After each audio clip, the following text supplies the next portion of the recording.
Retrouvons et entrons dans l'église actuelle.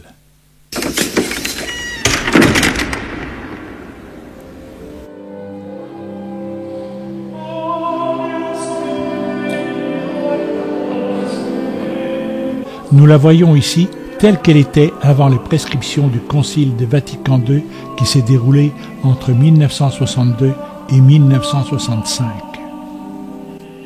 Dans les années 1100, certains actes étaient signés sur l'autel en présence de Dieu. Ce fut le cas en 1098 sur l'autel de l'église de Verhuis lors d'une donation en faveur du monastère de Saint-Mexan. Devant l'église romane, à la fin du Moyen-Âge, il y avait un terrain planté de vignes qui a été donné à l'abbaye en 1098 et s'est vendu nationalement en 1792. Dans les années 1850, les anciens se souviennent encore de ce champ de la vigne.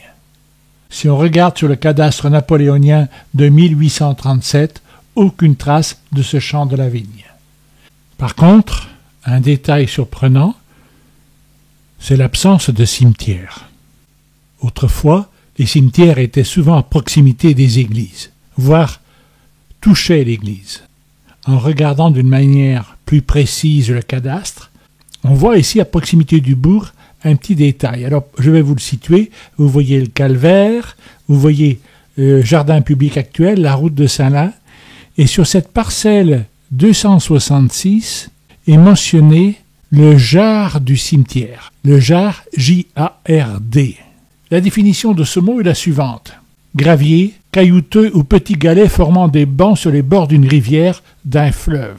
Alors la question à se poser, ici il n'y a pas de rivière. Quoique,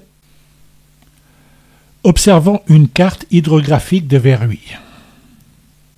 La première flèche verte qui apparaît nous montre l'église. La seconde flèche verte qui apparaît du bas nous montre la mairie et l'ancienne poste. Ensuite, nous avons le cercle rouge qui nous montre l'emplacement du monument aux morts actuel. Et le trait rouge qui forme un cercle précise l'emplacement du jardin public actuel qui était l'ancien cimetière. Maintenant, on s'aperçoit qu'il y a un ruisseau qui traverse tout le bourg de Verhuis. Il prend sa source au-dessus des écoles, mais il traverse le bourg d'une manière souterraine. Certainement, un busage qui a dû être réalisé par l'homme. Il y a une autre source qui n'est pas mentionnée sur les cartes hydrographiques, c'est cette source, vous savez, qui prend naissance lorsque vous montez en direction du calvaire, vous avez une mare sur la droite, et cette source, elle est permanente. Nous, habitants de Verhuis, nous l'avons toujours vue couler.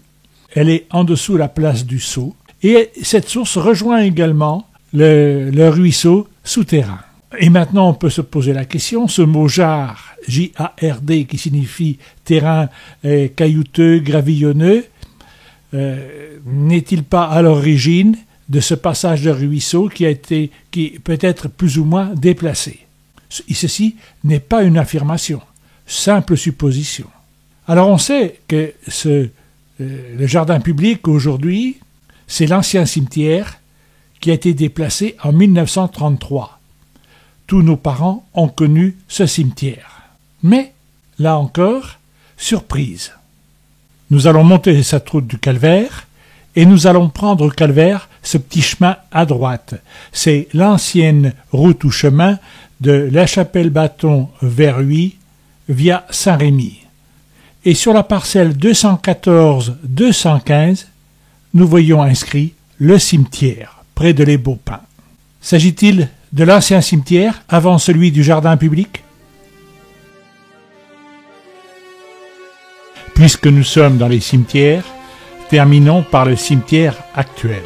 Nous constatons qu'il est à proximité de l'ancienne voie gallo-romaine. Dans ce cimetière mis en place en 1933 a été placée une lanterne des morts. Celle-ci est entourée par des tombeaux de prêtres décédés à Verhuis. Cette lanterne des morts constitue un fait assez rare puisque la plupart ont été construites au XIIe siècle. Il n'en subsiste plus qu'une centaine en France, cela est dû principalement au déplacement des cimetières. Alors pourquoi a-t-on reconstruit une lanterne des morts à Verhuis? Je ne sais pas. A-t-on voulu perpétuer une ancienne coutume en ce bas Poitou? Cette construction en 1930 constitue un fait, je pense, unique en France. En tout cas, je n'ai pas trouvé trace d'un tel monument dans l'ancien cimetière.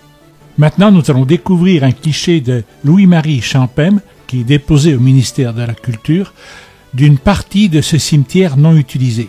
Ce cliché aérien nous montre une forme circulaire significative d'une enceinte.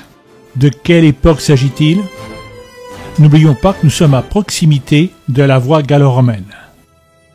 Un autre cliché faisant apparaître d'autres formes géométriques également déposées au ministère de la Culture en provenance du lieu dit les bars. À l'époque médiévale ou gallo-romaine, les bars signifiaient souvent soit un lieu de combat, soit un lieu de protection.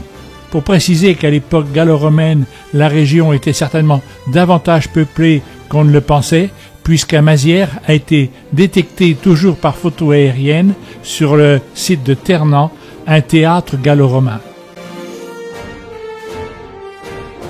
Dans notre village poitevin, nous avons encore moult facettes à découvrir ensemble.